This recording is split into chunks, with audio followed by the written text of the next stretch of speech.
So the attitude that you have to have about this practice is you have to have the attitude that you had when you were around 1 year old, 15 months, going on 2.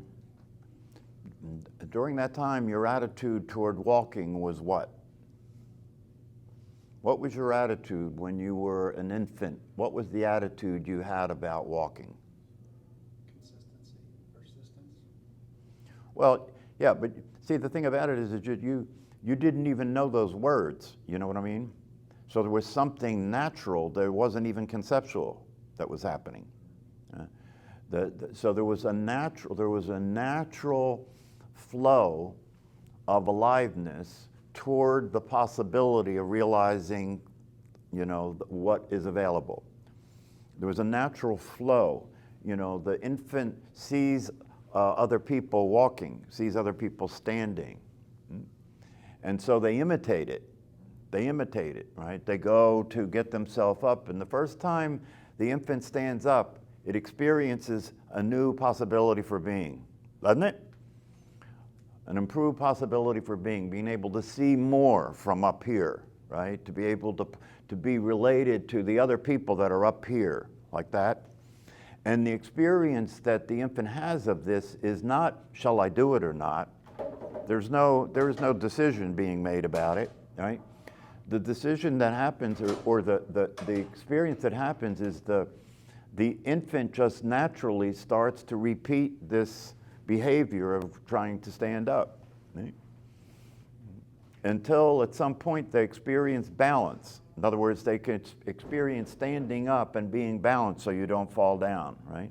And then from there, take one step and you lose your balance and fall, right? But then if you keep practicing, you learn how to experience balance even while you're moving, yeah? And so you enter a new possibility for existence, the possibility of standing and walking. It's a new possibility for existence. And the attitude you had about it, even though you didn't even know what an attitude was, is that you were never going to stop trying. You look at that infant, you look at a little infant that's practicing walking, right? They fall down, they may cry, right? But they don't stay down. They just have to keep getting back up, keep getting back up, keep getting back up, until they discover balance, until they experience balance. And then they're in a whole different world, right? The world of standing and walking. Right? However, their emotional and psychological state is still in a state of unbalance. When the infant learns to walk, they discover physical balance, right? But psychologically and emotionally, they're entering in balance around 2 years old. They're entering in balance. What do I mean by that? They're in perfect balance when they're being in the natural state. The natural state is in perfect balance. It's in harmony with everything as it is, right? And so you learn physical balance, and then the next thing you do around 2 years old is start learning language, right? When you start learning language, your state of equanimity, the infant is in a state of natural balance, right? That state of equanimity gets thrown out of balance when you get language, because as soon as you get language, you become a separate self. You weren't a separate self without language. As soon as you become language, you have a separate self. And what's the first thing the separate self comes up with as a 2-year-old? No. No. Oh, no. Okay. That's the first thing the separate self comes up with, no. Now I am separate from you, and I'm saying no. I am not going to do that, right? That's the beginning of the end. That's the beginning of the separate self. That's the beginning of going out of balance. Now the infant can walk and talk, right? Has those mobility balance, right? Psychological and emotionally out of balance, right? And that infant will live the rest of its life in that out of balance state, unless it gets as frustrated as it did when it was trying to walk, and realizes there is a possibility for a being that's free of suffering, just like there's a possibility of standing that's free of crawling. And if that gets seen, right, if you come across that information, right, then the question becomes, are you willing now to take the next phase of your existence? Are you willing now to take the next phase of your resistance to find emotional and psychological balance? So now you have physical balance, emotional and psychological balance, and now you can experience a satisfying experience of being alive. And then as the body gets older, you start losing the balance again, right? What's the biggest threat of being old? Falling. Why? Yeah, because the system came into balance, and now the system is going out of balance, right? And so if you're psychologically and emotionally in balance in such a way that the balance that we're talking about here, including meditation in these teachings, is a balance that allows you to transcend the limitations of the physical body. That's the next place to stand. That's the new elevation. Transcend the limitations of the physical body. And if you experience that before the body starts to lose balance, right? The body losing balance has no impact, has no effect. Because at that point, you're one with life. You see? If you have woken up and you're experiencing things as they actually are, and you're experiencing your true nature, you're one with life now. There's no resistance. There's no resistance. So that when the time comes the body starts to lose balance, you're gracefully losing balance. It's like a leaf. See, if you're awake and you've realized your true nature, when the time comes for the body to start its descent, start its movement out, right? It's like a leaf that falls off a branch, it's like in the fall when the leaf falls off the branch and it gracefully falls to the earth. Right? That's the possibility for human life, that you can get to an experience of yourself in reality that is natural, that there is no self anymore, and you and life are the same thing. So there's nothing to resist. There's no place to resist. You know, when the wind blows, you blow. When the body loses balance, right? It's a graceful experience of gracefully falling into the experience of pure consciousness. What a wonderful view of death, right? What a wonderful view of death, to be relaxed and gracefully falling out of the reality that you've been in for these years, falling into life itself and becoming one with everything. Not just spiritually, not just in terms of your awareness, but the body itself becomes one with everything, doesn't it? Yeah, the body becomes one. Well, the body was always one with everything, right? But when the body changes form, right, it goes back to another form. And you can just gracefully allow yourself to release at that time. That's a completely different experience of death than the one that most people have. And it's completely available, but it's not available unless you decondition the conditioning. Unless you get the conditioning deconditioned, right, so that you can come out of survival. Why? Because survival, when you come to see your actual self, when you come to know your authentic self, you realize survival is an unnecessary concern. It's an unnecessary concern. Nothing can happen to what you are. And that's the reason that we want to die before the body does, so we can have some fun. Because if nothing can happen to who you are, you can relax, you can calm down, and you can start to really be here and appreciate being here, instead of being concerned about leaving. You're so concerned about leaving that you're not here.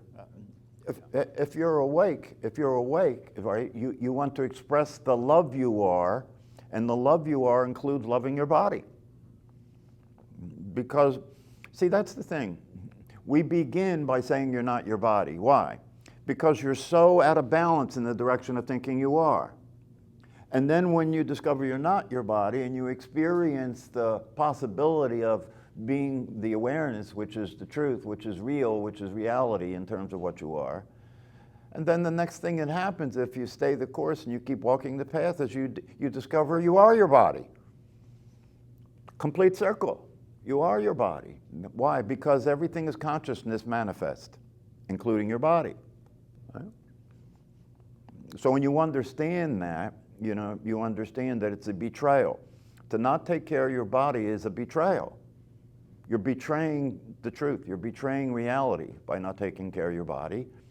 And because you're betraying it, you have to pay a price. You have to suffer. So you see, if you can't see what's going on, that's the problem. People who are not taking care of their physical body and people who are not doing what works in terms of taking care of their balance, their emotional and psychological life, the reason they're not doing that is because they don't even see the possibility. They think what they see is all there is, right? Which means, what I see is all there is. I see a lot of people eating too much food. That's all there is. It's really an interesting situation we find ourselves in now, because we find ourselves in a situation where there was a time when humanity was struggling every day to get food to eat to survive, right? There was a time when that was what was going on. People were preoccupied with getting food and shelter, right? And because that was the case, you didn't have time to think about spirituality. You were busy, and you should be busy because your survival depended on it, right? But here we are now where we overcompensated for that, at least for many people on the planet, not everybody, but we've overcompensated for that. And now the problem isn't getting enough food. The problem is stop eating. The problem is stop eating. Stop eating. Stop getting so fat. Stop getting so out of shape. But that's not even seen to be so by most people. It's not even seen to be so. So waking up means to allow yourself to be present to things as they actually are, to see things as they actually are, to see overeating produces fat, and a fat body dies sooner than a not fat body, and a fat body is more uncomfortable than a not fat body, so forth. These things become evident when you're awake, and you see the relationship. You start to connect the dots, and you see the relationship between your behavior and the experiences you're having. You start seeing the relationship, that there is a direct relationship between what you do and how things go. And there's a direct relationship between who you're being before you do. Be, do, and then have. Be, do, and have. That's the flow of the universe. Be, do, and have. Generate, organize, destroy. That's an interesting way of looking at it, right? Generate, organize, and destroy. It spells God, doesn't it? G-O-D. Yeah. So this is an interesting situation we find ourselves in here. Every human being has the possibility of realizing a fully satisfying existence, a fulfilled existence. I did what I came here for, a fulfilled existence, so that as the body gets older, you can relax and just enjoy pure being. Just enjoy your pure existence. You're no longer in the phase of life where you're in the money-making phase. Now you can just start to relax and enjoy the experience of being. Slow down and pay attention to the little things that you've walked past every day, like looking at the sky, like looking at the birds, like looking at the flowers. Start to take some time to be here. Because one of the things you realize when you're awake is that this is a very temporary situation, and it's a gift. It's a gift. It's a gift. This didn't have to happen. You didn't have to show up. You didn't have to be born. And it's an amazing reality that people are given the amazing, mysterious gift of existence itself, and what's the first thing they do with it? Even the 2-year-old, what's the first thing they do with it? So you have this amazing blessing of experiencing existence itself, being here. They don't see it. Try to control it. The first thing they do with it, when it starts to occur to you as a separate self, is complain. Isn't it? Isn't that what the 2-year-old starts to do, is complain? complained. As soon as you separate yourself, you start seeing what's wrong. As soon as you separate yourself, you start looking at the world, and the mind becomes a judgment machine. It's a judgment machine all the time. It's judging and evaluating everything, including you, all the time. So see, the thing is this: as soon as you're a separate self, you're now under threat. As soon as you're a separate self, you're now under threat. So if you're now under threat, right, you have to have a good analysis of what's happening, right, so you can protect yourself. Which means you have to think it through. You have to analyze it through thought. And where do you get this thought process to think it through? Conditioning. Yeah, you get it from the people that were here trying to survive before you. So the whole thing just gets passed down and gets relocated in your brain. So again, the opportunity is available to go through the stages, the natural stages of life, to realize the importance and necessity of being a separate self so you can operate in time and space. That gives you a human life. Right? But then if you stop there, it's a life out of balance. It's a life out of balance. And you'll behave in ways that are destructive, and you will behave in ways that are a detriment to your well-being. And if through experiencing that you realize that there's something that's not working here and something that's failing here, and you realize that if that's the case, there must be something I'm not seeing. There must be something that's missing here. And then the seeking begins. The seeking is a natural process, right? The same way as for an infant standing up is a natural process. Seeking is a natural process. The problem is that once the seeking starts, right, if the seeking becomes a function of the personality, then the seeking is seeking money. The seeking is seeking whatever it occurs to you through your conditioning will provide happiness, satisfaction, and well-being. And so now you're the gerbil on the gerbil wheel. And you just keep going every day. You get up and get on the wheel again, keep going. And the idea of being on a wheel is a good way of talking about it, because it is that, isn't it? You just keep going through the motions again and again and again, recycling the same shit every day, thinking that maybe something will happen that makes it different. And nothing happens that makes it different. And if you get to a place where you give up the process of trying to be happy, and you hear about these teachings, and that appeals to you, so that you begin to give some attention to the teachings and you begin to do the practice, then the next thing is, do you relate to that the way you relate to an experience that's beyond that? There's an experience that is beyond that the self that you take yourself to be has never existed. It was nothing but a convention. It was nothing but something you had to learn to participate in this game we're playing called life. But the reality of it is, it's not true. It doesn't exist. There is no such thing as a separate self. There is no such thing as a personality. And so when you begin to make contact with that truth, you begin to make contact with that which is beyond that. So there is no self that's living your life. There is no self that is thinking your thoughts. The thoughts are just happening in your mind, and they've been created by your conditioning. So that's one of the primary teachings. The primary teachings that come from the wisdom teachings are that there is no time. That's not true. Everything is constantly changing, right? That's the reality. Everything is constantly changing. Impermanence is the truth. The other truth is the personality doesn't actually exist. And so through the practice of meditation, we begin to have more and more of an experience of this natural state of well-being. And because that's the case and we're not chasing it anymore in the world, our energy now becomes freed up to be able to make a contribution, to be able to give instead of take.